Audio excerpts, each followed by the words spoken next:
उन्होंने मुझसे शादी की, ये किया, मुझे रखा और अब बोल रहे कि मेरे से जब 1 साल के बाद मेरा पूरा इस्तेमाल किया, शोषण करने के बाद उन्होंने मुझे बोला था कि मेरा डिवोर्स हो रहा है म्यूचुअल अंडरस्टैंडिंग से। उसकी शादी ज़बरदस्ती हुई थी, उसकी मर्ज़ी के खिलाफ उसके पापा ने करी थी। लास्ट में अब 4 अप्रैल को मेरी एफआईआर हुई। एफआईआर में भी बराबर सेक्शन नहीं लगाए गए, जबकि मैंने सारे प्रूफ दिए वर्षों में। उसने मेरा शोषण ही किया ना, तो मैं 376 लगवाना चाहती हूँ उस पर। नमस्कार, मैं हूं मुरारी पांडे। आप सभी का समाचार 9 न्यूज़ पर स्वागत। हम इस वक्त तो मौजूद है मुंबई के अंधेरी में, जहां पर आप देख पा रहे हो मेरे साथ इस वक्त ज्योति लांबा जी मेरे साथ इस वक्त मौजूद है, जिनके साथ शादी के नाम पर एक धोखाधड़ी का मामला है। कहीं ना कहीं पिछले कई दिनों से अपने अधिकार और हक की लड़ाई लड़ रही हैं। खासकर हम जानते हैं क्या मामला है उनकी जुबानी। मैम, क्या मामला है सब?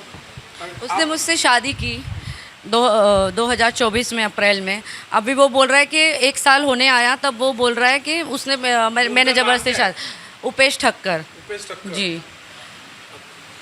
उन्होंने मुझसे शादी की, ये किया, मुझे रखा और अब बोल रहे कि मेरे से जब 1 साल के बाद मेरा पूरा इस्तेमाल किया, शोषण करने के बाद उनको याद आ रहा।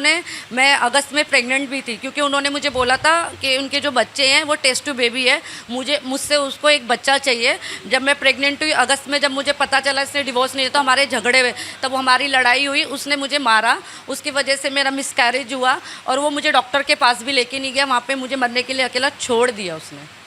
आपको कब पता चला कि आपके साथ अब ये धोखाधड़ी हो रही है? मुझे अगस्त में पता चला, जब 30 थी, व्रत था, तो मैंने व्रत रखा था। उपेश ठक्कर ने भी मेरे साथ व्रत रखा था, पूजा करके आए। रात को जब चांद का टाइम था, जब वो उधर गया, उसकी वाइफ ने इंस्टाग्राम पे फ़ोटो डाला, तब मुझे पता चला। मैंने बोला मैं आपकी वाइफ हूँ, मैं फ़ास्ट रख रही हूँ, तो इन्होंने आप इसके साथ कैसे फ़ास्ट रख सकते? उसके बाद मुझे पता चला कि उसके साथ भी है और मेरे साथ भी है। जब ठक्कर शादीशुदा था तो फिर आप उसके जाल में कैसे फंस गई? उन्होंने मुझे बोला था कि मेरा डिवोर्स हो रहा है म्यूचुअल अंडरस्टैंडिंग से। उसकी शादी ज़बरदस्ती हुई थी, उसकी मर्ज़ी के खिलाफ उसके पापा ने करी थी और अब वो दोनों नहीं रह सकते, क्योंकि उनके बीच में कोई शारीरिक संबंध भी नहीं है, बच्चे भी टेस्ट बेबी हुए हैं। मैं उसको पसंद नहीं करता, ये चीज़ हनी ठक्कर को पता है और अब हम लोग अलग हो रहे हैं म्यूचुअल अंडरस्टैंडिंग से। हाँ, बस उसने मुझे ये बोला था कि मैं टेक केयर करूँगा अपने बच्चों की डिवोर्स के बाद भी, तो मेरे को उसमें कोई ऑब्जेक्शन नहीं था, क्योंकि वो उसके बच्चे थे, पहली वाइफ तो आप टेक केयर कर सकते हो, इतना था। और उसके बाद जब मुझे पता चला हुआ ही नहीं है, उसकी बीवी ने भी मुझसे बात की, दोनों ने मिलके मुझे झूठ बोला है। तो क्या आपने पुलिस स्टेशन में कोई शिकायत की है ठक्कर के खिलाफ? मैंने की है, मैं 2 महीने से उधर जा रही हूँ। लास्ट में अब 4 अप्रैल को मेरी एफआईआर हुई। एफआईआर में भी बराबर सेक्शन नहीं लगाए गए, जबकि मैंने सारे प्रूफ दिए वर्सोवा पुलिस स्टेशन में।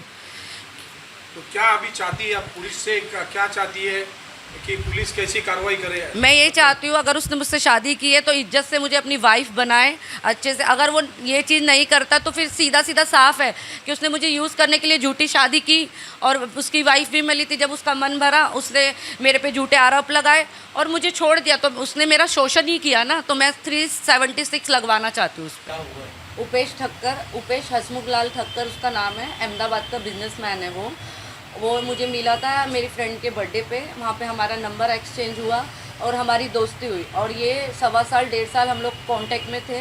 फिर वो 2023 में फरवरी में मेरे घर के नीचे आया, उसने मुझे शादी के लिए बोला, तो मैंने बोला ठीक है, तुम तो शादीशुदा हो। तो उसने बोला नहीं, हमारा डिवोर्स फाइल हो गया है, पेपर आ जाएंगे। फिर 2024 में वापस वो मुझसे मिलने आया। फ़ोन पे हम लोग कंटिन्यू बात करते थे, मतलब 10-10, 8-8 घंटे, 6-6 घंटे डेली एवरीडे हमारे बात होता था। फिर उसके बाद वो आया तो उसने बोला कि पेपर आने वाले हैं और मुझे शादी करनी है। 3 अप्रैल को 2024 में उसने आके मुझे प्रपोज़ किया, तो मैंने उससे पेपर मांगे, तो उसने बोला पेपर आ जाएंगे अभी कुछ टाइम के अंदर ही, आप शादी कर लो उसकी, क्योंकि मुझे मई में जाना है बाहर बिजनेस ट्रिप में। तो ऐसे करके उसने अपनी वाइफ से भी मेरी बात कराई और उसकी वाइफ से मैं मिली भी हूँ मई में उसकी वाइफ से और उसकी भाई की वाइफ से, दोनों से मिली हूँ मई में अहमदाबाद में। उसके बाद यहाँ पे शादी हुई। शादी वाले दिन भी उसने पेपर नहीं लाया, तो उसने बोला था शादी से पहले पेपर ले आऊँगा, मैं शादी में आ रहा हूँ, मैं पेपर लेके आऊँगा। उससे पहले पूजा भी हुई है, वो बोलता है कि ज़बरदस्ती शादी हुई। वो 11 तारीख को पूजा भी करके गया है यहाँ पे आके, वो भी फ़ोटोज़ है हमारे पास कि शादी से पहले ग्रह शांति की जो पूजा होती है वो भी हुई है हम दोनों की। तो ऐसा करके अच्छे से रह रहा था। अगस्त में मुझे पता चला कि भाई उसने डिवोर्स नहीं फाइल किया, क्योंकि मैं उससे पेपर मांगती थी। जब उसको पता चल गया कि मुझे पता चल गया वो झूठ बोल रहा है, उधर भी कर रहा है इधर भी कर रहा है, तो हमारे झगड़े होने लगे। मैं उसको बोलती थी कि तुमने मेरे साथ ऐसा क्यों, पेपर दो, क्योंकि मैं भी फंस चुकी थी, मेरे बच्चों का स्कूल तो मैं लॉयर को लेके गई वहाँ पे, तो वो झूठा केस बनाया था कि मेरी शादी नहीं हुई, लड़की ब्लैकमेल। तो वहाँ पे गए तो मैंने बोला मेरी तो शादी हुई है।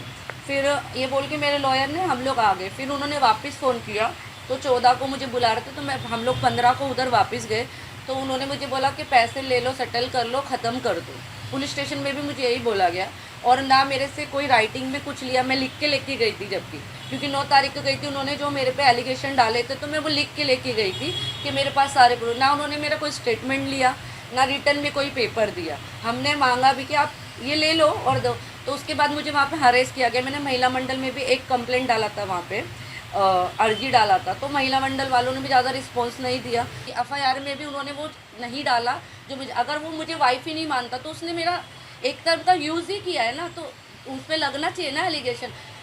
वो बड़ा आदमी है, उसने मुझे पहले ही धमकी दी, तुम मेरे खिलाफ कुछ नहीं कर पाओगे, मैं सब कुछ खरीद लूँगा, इससे अच्छा तुम जो मिल रहा है वो लेके चले जाओ।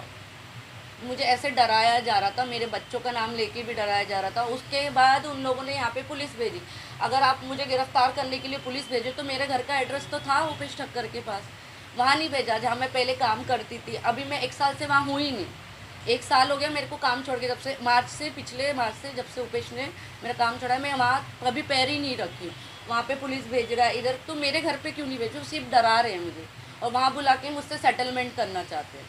सब उनको पता, उन्होंने खुद भी लिखा है अपनी FIR में कि 12 साल पहले उसका डिवोर्स हो गया, उसके बच्चे हैं, उसको सब पता था मेरी लाइफ के बारे में। ये पता है 2 बच्चे आपके हैं? हाँ, सब पता था। वो मेरे उन्होंने बच्चों किया से, था? उन्होंने मेरे बच्चों से भी बात की, उन्होंने एडमिशन भी खुद कराया उधर अहमदाबाद में मेरे बच्चों का। हाँ, तो आप क्या चाहती है, मतलब क्या होना चाहिए आपके साथ में, क्या इंसाफ होना मैं ये चाहती हूँ, अगर उसने मुझसे शादी की है तो बीवी का दर्जा दे, अगर वो शादी को नकारता तो उसको सज़ा मिलनी चाहिए। वहाँ पे मेरे से हनी से बाद में बात हुई, जो झगड़े होता, हनी ने बोला कि नहीं, अब वो हमारा कोई डिवोर्स विवोर्स नहीं है, मैं अगर तुम ज़्यादा बोलोगी तो मैं तुम्हारे खिलाफ केस कर दूँ। मैंने कर दो, मैंने उसको सीधा बोला करो, तो भी उसने नहीं किया। अगर वो उसकी वाइफ है, सबसे पहला हक बनता है उसका केस करने का, उसने क्यों नहीं किया?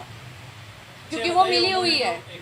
अगर वो मुझे एक्सेप्ट नहीं करता है तो देख रहे कहीं ना कहीं 1 साल के बाद इन्हें पता चला कि अब मेरे साथ धोखाधड़ी है। उसकी शिकायत इन्होंने Mumbai police Versova police station में दर्ज कराई है, लेकिन पुलिस, इनका ऐसा कहना है कि पुलिस को जो सेक्शन लगाने चाहिए थे 376 के, वो ना लगाकर दूसरा सेक्शन लगाया गया है।